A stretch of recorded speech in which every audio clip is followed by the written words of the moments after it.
PFI SDPI വ്യാജ ഫണ്ടിംഗിൽ കൂടുതൽ വിവരങ്ങൾ കണ്ടെത്തി ഇഡി.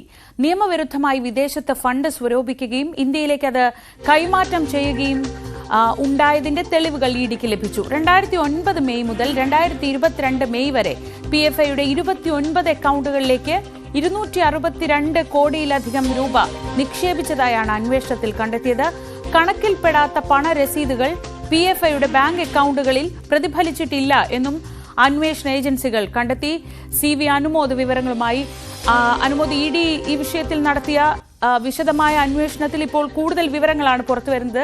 കഴിഞ്ഞ ദിവസം തന്നെ അതിന്റെ പ്രാഥമിക വിവരങ്ങൾ വന്നിരുന്നു. അത് PFI നിരോധിക്കപ്പെട്ടപ്പോൾ SDPI ആയി രൂപാന്തരം പ്രാപിച്ച് അവിടെ നിൽക്കുന്നു. എല്ലാ ഓപ്പറേഷൻസും പിറകിൽ നിന്ന് നടത്തുന്നത് PFI ആണ്. അതിന്റെ ഫണ്ടിംഗ് മേഖലയിൽ ഏതൊക്കെ തരത്തിലുള്ള പ്രവർത്തനം നടന്നിട്ടുണ്ടെന്നാണ് ഇപ്പോൾ ഇഡി പറയുന്നത്?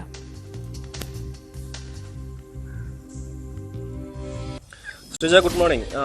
ഇഡിയുടെ ഈ കണ്ടെത്തൽ PFIയുടെ ഫണ്ടിങ്ങിന്റെ താഴെ തട്ടിലേക്ക് കടന്നിറങ്ങുന്ന തരത്തിലാണ് പുറത്തു വന്നിരിക്കുന്നത്.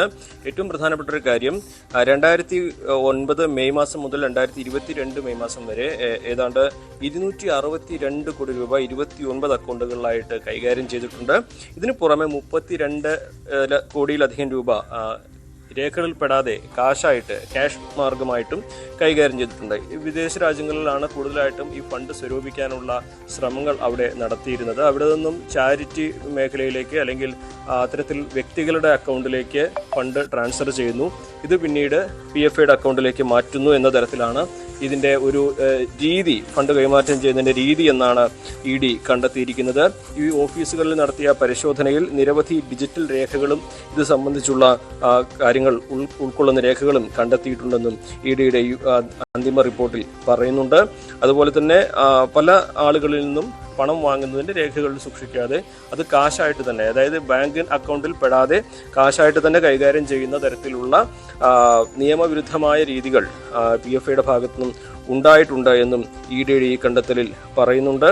ഈ പണമെല്ലാം സ്വരൂപിക്കുവാൻ വിദേശ രാജ്യങ്ങളിൽ ആളുകളെ റിക്രൂട്ട് ചെയ്യുക അല്ലെങ്കിൽ അവിടെ കൃത്യമായിട്ട് ആളുകളെ നിയമിക്കുകയും അവരുടെ നിയന്ത്രണത്തിൽ മാത്രം ഈ കാര്യങ്ങൾ ചെയ്യുകയും ചെയ്യുന്ന രീതിയാണ് PFIയുടെ ഭാഗത്തുനിന്നും ഉണ്ടായിട്ടുള്ളത്. പ്രത്യേകിച്ച് ഗൾഫ് രാജ്യങ്ങൾ കേന്ദ്രീകരിച്ചാണ് ഈ നടപടികളൊക്കെ തന്നെ ഉണ്ടായിട്ടുള്ളതെന്നും ഇഡി പറയുന്നുണ്ട്. ഇത് പല തരത്തിലുള്ള രാജ്യവിരുദ്ധ ദേശവിരുദ്ധ പ്രവർത്തനങ്ങൾക്കാണ് ഈ പണം ഉപയോഗിച്ചിരിക്കുന്നതെന്നും നിരീക്ഷണമായിട്ട് ഇഡിയുടെ റിപ്പോർട്ടിൽ പറയുന്നു. ഇത് PFIയുടെ നിരോധനത്തിന് ശേഷം SDPI ആണ് ഈ തരത്തിലുള്ള പ്രവർത്തനങ്ങൾക്ക് അല്ലെങ്കിൽ ഈ PFIയുടെ മാതൃകയിൽ മാറ്റി പ്രവർത്തിക്കുന്ന PFIയിലുള്ള നിരവധി പേർ SDPIയുടെ ഭാഗമായിട്ടുണ്ടെന്നും MK ഫൈസി അതിൽ മുൻനിരയിൽ നിൽക്കുന്ന ആളാണെന്നും ഇപ്പോൾ ഇഡിയുടെ അന്തിമ റിപ്പോർട്ടിൽ പറയുന്നുണ്ട്. ചുരുക്കത്തിൽ ഈ SDPIയിലേക്ക് വന്ന ഫണ്ടുകൾ, അത് ഈ PFIയുടെ ഫണ്ടുകൾ പൂർണ്ണമായിട്ടും നിയമവിരുദ്ധമായ ദേശവിരുദ്ധമായ മാർഗങ്ങളുടെ സ്വരൂപിച്ചതാണെന്നും ദേശവിരുദ്ധ പ്രവർത്തനങ്ങൾക്ക് ഉപയോഗിക്കാൻ വേണ്ടിയുള്ളതാണെന്നും കണ്ടെത്തുന്നതാണ് ഇഡിയുടെ ഇപ്പോൾ പുറത്തു വന്നിട്ടുള്ള ഈ ഒരു റിപ്പോർട്ട്. ശ്രീജ. CV അനുമോദാണ് മലപ്പുറത്ത് നിന്ന് വിവരങ്ങൾ നൽകിയത്.